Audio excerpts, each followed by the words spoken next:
Horror is a thing that has existed for thousands of years.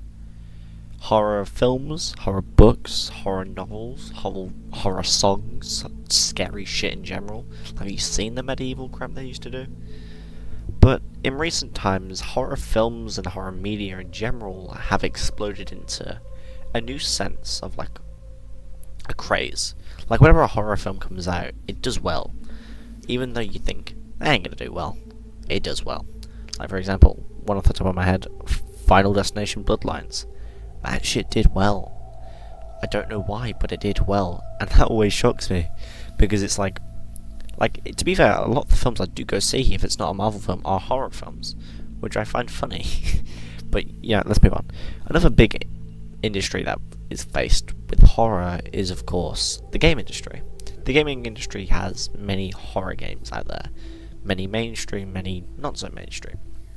We have the new Five Nights at Freddy's games, one of the big mainstream horror franchises.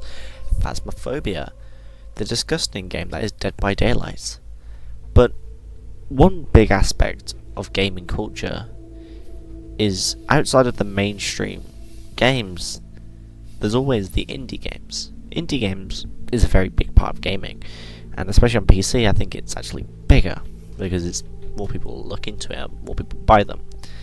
And especially in horror, indie games can be really successful, which leads on to what the video is about. Today I'm going to be looking at the fate of indie horror, and more interestingly, the rise and fall of Mascot Horror, and how that has completely took over indie horror from definitely an outsider's perspective.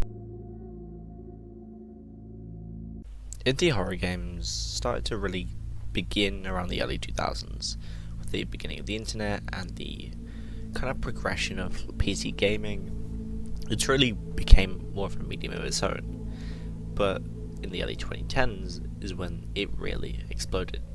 The internet and YouTube were in full display, and with Let's Plays being such a big part of YouTube culture at the time, it was very easy to make a really good indie game, put it out there, and bang. Now, most of this video will be looking at Mascot Horror, so yeah. But the first big example I can think of Mascot Horror is, of course, Slenderman. Everyone knows Slenderman. You got a fucking film named after him. Well, not named after him. I remember watching it. I don't remember him being in it. But yeah, Slenderman, he's iconic, and because of his success, many games followed that formula. They continue to push the find 7 things, and then you get to the task, or whether, I don't know, I haven't played Slenderman in years, but it's like, find these things. Good, you found them all. You don't even know how Slenderman ends, man. That's weird. Just thought that.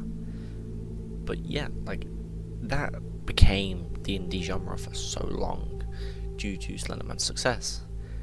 And then one game in 2014 came along and changed that a lot. That, of course, was Five Nights at Freddy's. That game revolutionized indie horror and made it way more mainstream. When you think indie horror, you might think FNAF, which makes sense. Personally, nowadays, I don't really think FNAF, especially since, have you seen their new games? They're all very mainstream now. Scott doesn't even work on them anymore, so it's not really indie anymore. But yeah, they start out indie, and they start out that, and it set off kind of like a boom in the late 2010s of many indie games that came out and were very cool and had interesting ideas. For example, Hello Neighbor, Bendy, Baldy, Granny, and many, many more all came out in the late 2010s, all because of FNAF's success. The late 2010s introduced so many iconic indie horror villain things that honestly I think are pretty cool. When I think indie horror, I think Bendy, I think Hello Neighbor, I think of Baldy, I think of Granny, I think, hey, all these things are cool, man. I'm proud of them. And yeah, that's kind of it. I wouldn't display these all as mascot horror, as mascot horror for me has a different meaning to what I think it actually means. What it actually means is like horror creations that are based on like mascots, like actual mascots, which of course that has been a boom recently, but it's always kind of been there in a way. But when I think mascot horror, there's one element to it that kind of makes my skin crawl. And that element is something that I don't think many people want to talk about. But it's there. And that's how indie horror games that have recognizable icons like Granny, like Baldy, like Bendy, like Hello Neighbor, those icons are used to market children. It's weird. It's incredibly weird. How do I know this? Well, look it up. On the internet there's countless footage of just weird, probably AI videos featuring these creations of indie horror used to market videos for children. It's weird. I don't get it. My brother watches the newer crap that comes out, and it scares me because it's like, huh? Why is he watching Ban Ban or like Huggy Wuggy? It's like those are horror icons. Well, not icons, but they're horror characters. They shouldn't be shown to children. Like, these characters are known for doing like some pretty bad things. And it's like, why is my brother watching that? But it's like, it's weird because it's like, that's what I think mascot horror is. And it all started in the 2010s with these recognizable ones. And the reason they're so recognizable is due to YouTubers, and due to the fact that Let's Play culture in the late 2010s was still booming for horror games especially. And thanks to those horror games, we got these weird kid videos. Yay! Thanks Razbowski, Markiplier, and all the other guys. 8-Bit Ryan, my love. Yeah, but like thanks to all those guys, those got really popular and really weird, like, to children. But let's move on to like the actual start of what I'm gonna call mascot horror, which started with a little old game which I'm gonna call Poppy Playtime, which released in around 2021 on Steam. Poppy Playtime was a big thing for the horror genre thing because it really boosted mascot horror in its like primal form to the forefront. People loved it. It was like, oh my god, it's new FNAF. We have a new Freddy Fazbear called Huggy Wuggy, and it's like, okay, that's odd.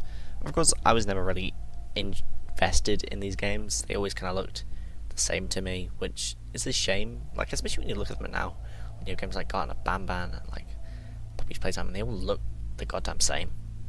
Like, Hello Neighbor looks so much different to FNAF and Bendy and Baldy. Like, they're all so unique that it's worrying. Like, mascot horror has a style, which is a shame, and it has a weirdness to it that I don't like.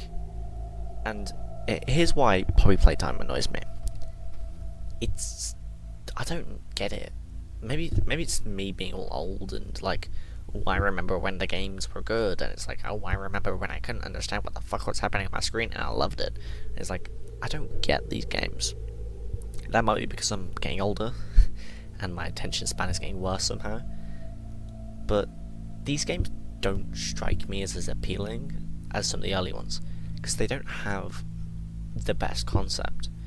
The concept they're going for is, hey look, we're FNAF, but we're not. And it's like, huh? Like, why do you want to be FNAF so bad?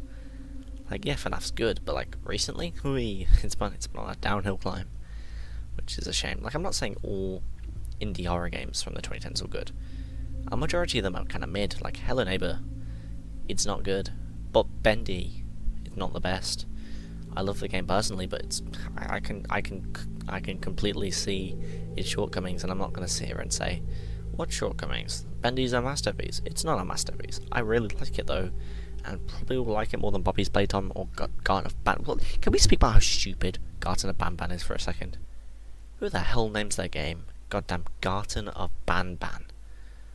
Did a child name it? So, like, the fact that this game still keeps getting like chapters perplexes me. Also, let's talk about Poppy Playtime chapters. What is happening to it? Because I remember when people were like, oh my god, a new Poppy Playtime chapter's dropped. This is so peak. And now it's like, oh, a new Poppy Playtime chapter's dropped. I really hope it's good. Like, Chapter 4 had such a disastrous launch, but I even watched a video on how disastrous it was, even though I've never played the game. I remember I had the first chapter in my Steam library for so long, I never played it, because my computer could not run it and I could not be bothered for that. But let's move my bias past, and let's talk about what the true problem with these Mascot Horrors is, and how it is truly affecting the indie horror industry. The main problem with modern Mascot Horror is the lack of creativity. Everything's the same. Garten of Banban, Poppy Playtime, other ones that I probably don't know the name of. They all seem the same. However, there is hope. Indie horror is starting to kind of move away from these Mascot Horror games. Thank God, we've had a while of it. And I think we're heading in a decent direction. Analog horror has a humongous impact on the internet over the last few years, and a lot of horror games especially have been taking notes from that, which I think is great because I love so many analog horrors. So yeah, I love that. Also, so many games like School Runaway, or whatever it was called, and stuff like that. I think those games are cool as hell. And yeah, there's a bit of a problem with some of the developers on these games, but oh well. Let's move on, shall we? But yeah, I think Mascot Horror has had its run. I think it has a problem that will probably last for a while, but hopefully if we move away from having big recognizable figures in indie gaming, it would stop the kind of weird child aspect that I spoke about earlier, because that shit really disgusts me.